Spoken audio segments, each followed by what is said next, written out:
안녕하세요. 똑소리 나는 재테크의 똑재입니다. 미국 S&P 500에 투자하시는 분들이라면 한 번쯤 해보셨을 고민이 있죠. 바로 국내 상장 해외 ETF 투자와 해외 상장 ETF 직접 투자 중에서 어떤 게 더 좋을까입니다. 같은 지수를 추종하는 ETF이기는 하지만 어떤 상품이 수익률 면에서 더 유리하고 또 나에게 더 적합할지 고민이 되시죠? 오늘은 수수료와 세금을 포함해서 두 가지를 아주 꼼꼼하게 비교해 보도록 하겠습니다. 오늘 영상 끝까지 보신다면 어떤 곳에 투자를 해야 할지 답을 얻어가실 수 있으실 거예요. 그럼 영상 시작 전에 구독과 좋아요 한 번씩 눌러주시면 제게 큰 힘이 됩니다. 먼저 미국 S&P 500 지수를 추종하는 국내 상장 해외 ETF로는 총 5가지 상품이 있습니다. 타이거 미국 S&P 500, 코덱스 미국 S&P 500TR, 에이스, 라이즈, 솔 이렇게 상품이 있고요. 해외 상장 ETF로는 스파이, IVV, 부, SPLG 이렇게 4가지가 있습니다.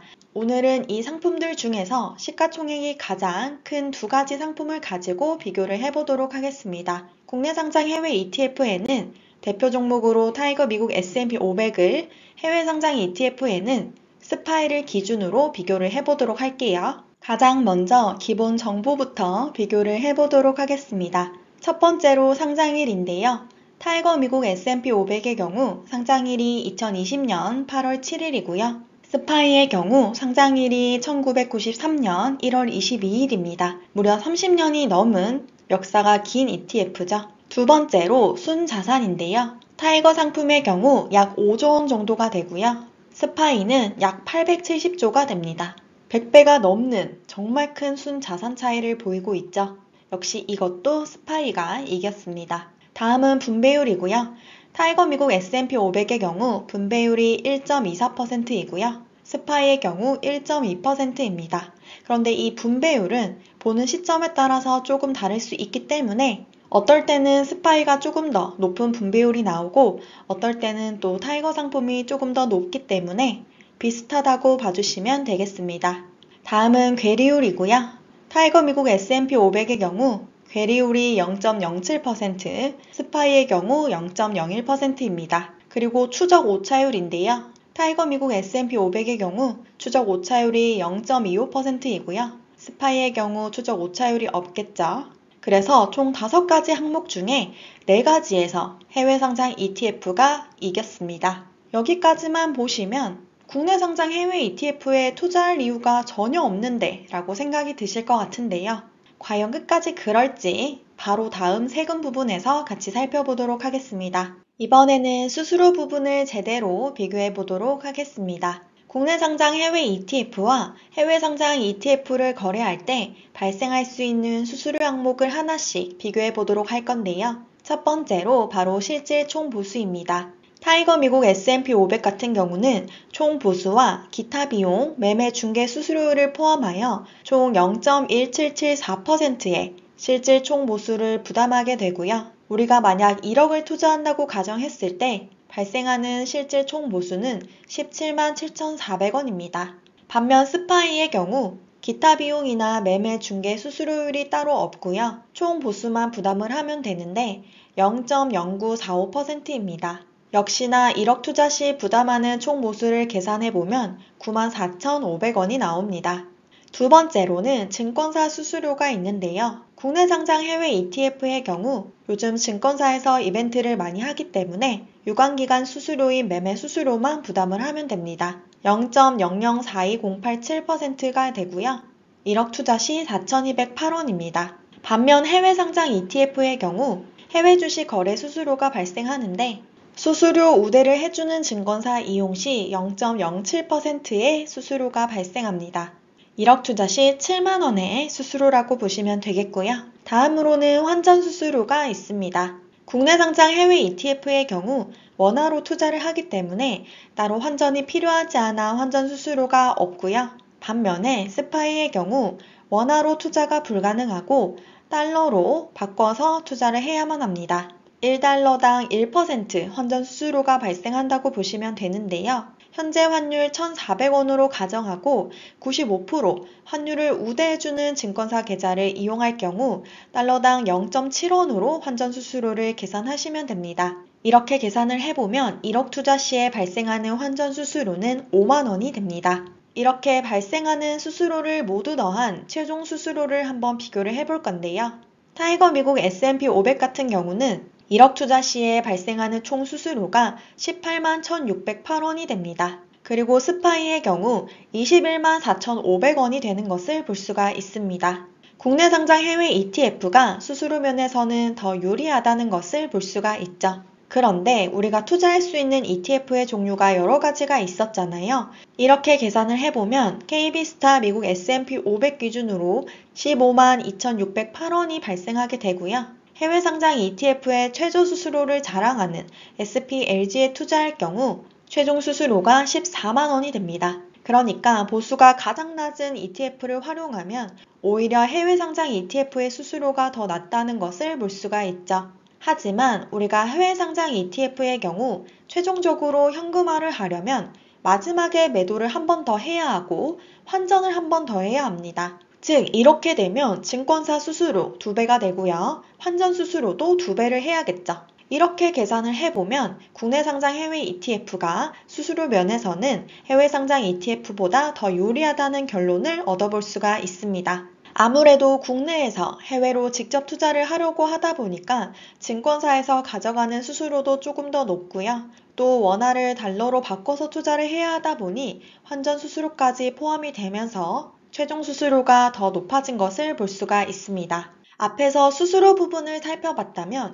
이번에는 더 중요한 세금 부분도 한번 제대로 비교를 해봐야겠죠. 가장 먼저 매매 차익에 대한 세금인데요. 국내 상장 해외 ETF의 경우 매매 차익에 대해서 보유기간 과세로 배당 소득세 15.4%가 적용됩니다. 해외 상장 ETF의 경우 250만 원 기본 공제를 해주고요. 초과분에 대해서 22% 세율이 적용됩니다. 아마 많은 분들이 이건 잘 알고 계실 건데요. 혹시 모르시는 분들을 위해서 제가 예시를 한번 들어드리도록 하겠습니다. 만약 1천만 원의 매매 차익이 발생을 했다면 여기서 250만 원 기본 공제를 해준다고 했으니까 1천만 원에서 250만 원을 빼주고요. 그럼 나머지 750만 원에 22%를 곱하면 매매 차익에 대한 세금이 나오는데요. 이렇게 계산을 해보면 165만 원의 세금이 발생한 것을 알 수가 있습니다. 즉 해외 상장 ETF에 투자해서 1,000만 원의 이익이 발생했다면 최종적으로 매매 차익에 대한 세금을 제하고 실수령액은 835만 원이 된다는 결론입니다.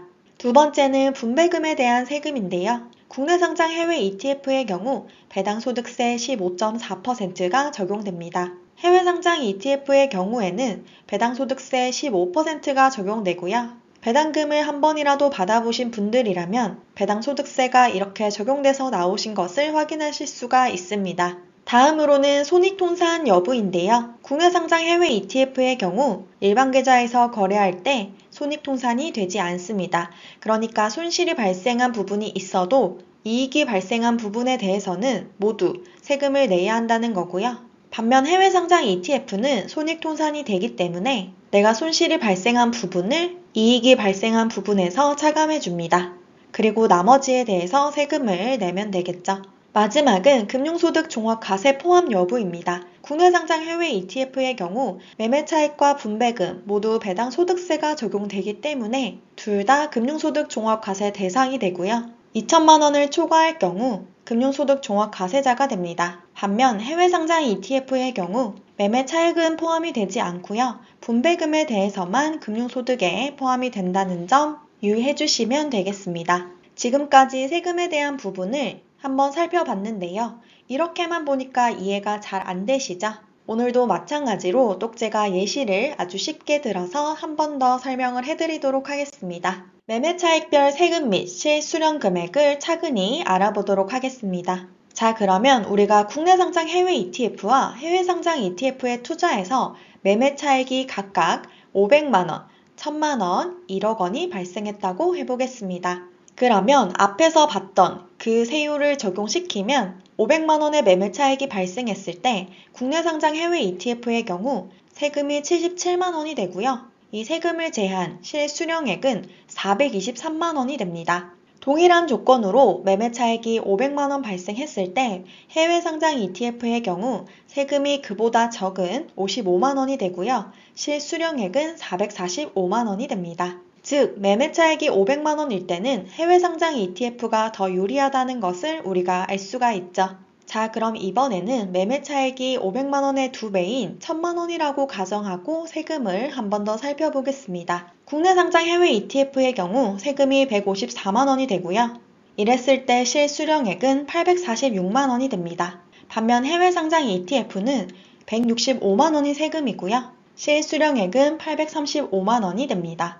이번에는 국내 상장 해외 ETF의 실수령액이 더 높은 것을 볼 수가 있죠. 마지막으로 1억 원의 매매 차익이 발생했을 때도 역시나 국내 상장 해외 ETF의 실수령액이 더 큰데요. 그런데 여기서 한 가지 유의를 해주셔야 할 점이 있죠. 바로 국내 상장 해외 ETF의 경우에는 매매 차익과 분배금이 모두 금융소득으로 잡히기 때문에 이렇게 매매 차익이 2천만 원을 초과해버리면 금융소득 종합과세자가 되고요. 이렇게 되면 다른 종합소득과 모두 합쳐서 세율을 부과하기 때문에 세금 부담이 훨씬 커질 수가 있습니다. 이 부분에 대해서 한 번 더 자세히 정리를 해볼 건데요. 앞에서 말씀을 드렸다시피 매매 차익이 500만 원일 때는 해외 상장 ETF가 더 유리했고 1000만 원일 때는 국내 상장 해외 ETF가 더 유리했죠. 그러면 이 세금과 실수령액이 같아지는 어느 지점이 있을 건데요. 그 지점이 바로 매매 차익 833만 3,333원 지점입니다. 매매 차익이 이렇다고 했을 때 세금은 128만 3,333원으로 동일해지고요. 실수령액 역시 동일해지는 구간입니다. 그래서 우리가 이것을 토대로 결론을 한번 내보면 내가 이 S&P 500 ETF에 투자해서 매매 차익이 833만 3,333원 이하가 될 것 같다고 하시면 해외 상장 ETF가 더 유리해지게 되고요. 그게 아니라 이 매매 차익이 833만 원부터 2천만 원까지라면 국내 상장 해외 ETF가 더 유리합니다. 그리고 마지막으로 매매 차익이 2천만 원을 초과한다면 해외 상장 ETF가 더 유리하다고 말씀을 드리고 있는데요. 그 이유는 실수령액이 더 클 수는 있지만 금융소득 종합과세자로 넘어가면서 세금 부담이 더 커질 수 있기 때문입니다. 그래서 이 기준으로 생각을 해주시면 될 것 같습니다. 자, 그럼 중간 정리를 한번 해보자면 수수료 부분에서는 가장 시총이 큰 ETF 기준으로 국내 상장 해외 ETF가 더 유리했고요. 가장 낮은 운용보수 ETF를 기준으로 하면 해외 상장 ETF가 더 유리했습니다.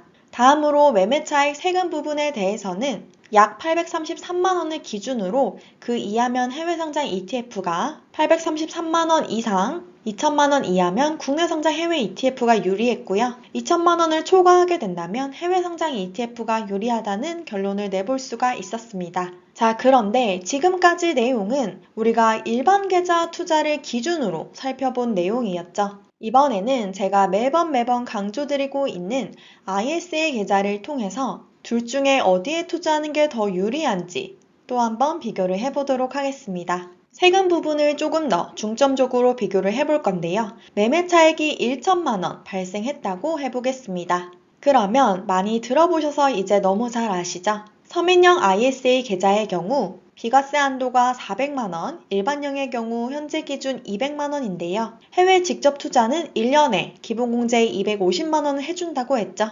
그래서 이 서민형과 일반형 ISA 계좌의 경우 3년의 비과세 금액이 400만 원, 200만 원인데 이 해외 직접 투자와 똑같이 기간을 맞춰야 하니까 1년 기준으로 나누기 3을 해서 이렇게 비과세 금액을 잡아봤습니다. 그래서 서민형 ISA 계좌의 경우 비과세 한도 400만 원에 나누기 3을 해서 1년 기준 비과세 금액을 133만 3,333원이라고 적었고요. 일반형의 경우 역시나 200만 원을 나누기 3을 해서 66만 6,666원으로 잡았습니다. 두 개를 동일한 조건에서 비교하기 위해 이렇게 설정을 했다는 점 참고를 해주시고요. 우리가 비과세 금액을 초과해서 발생한 수익금에 대해서는 ISA 계좌의 경우 9.9% 분리과세, 해외 직접 투자의 경우 22%의 세율이 매겨집니다. 자, 그럼 이렇다고 했을 때 발생하는 세금과 실수령 금액을 비교해 보도록 할 건데요.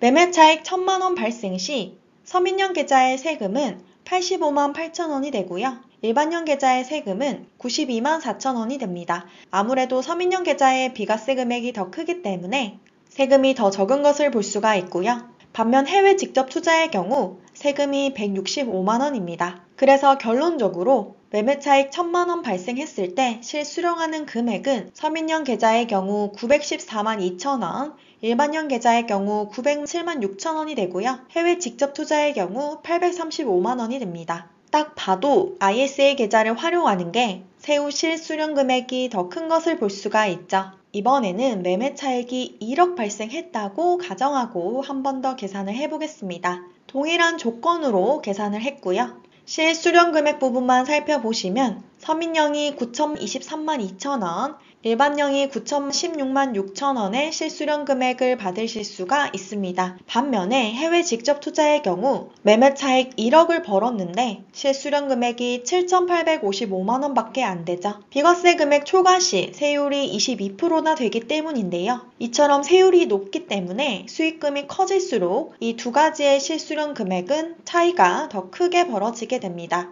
그래서 우리가 노후 자금을 위한 장기 투자를 한다고 했을 때 절세 계좌를 이용하여 국내 상장 해외 ETF에 투자하는 것이 더 유리하다는 결론을 내볼 수가 있습니다. 게다가 이렇게 실수령 금액을 크게 수령을 해도 지금까지는 금융소득 종합과세나 건보료 걱정이 없죠. 이러한 절세 계좌를 활용 안 할 이유가 없습니다. 물론 해외 상장 ETF에 직접 투자하는 장점도 존재합니다. 첫 번째로 앞에서 보셨다시피 해외 상장 ETF가 압도적으로 시총과 거래량이 높았고요. 운용보수 또한 더 낮았습니다.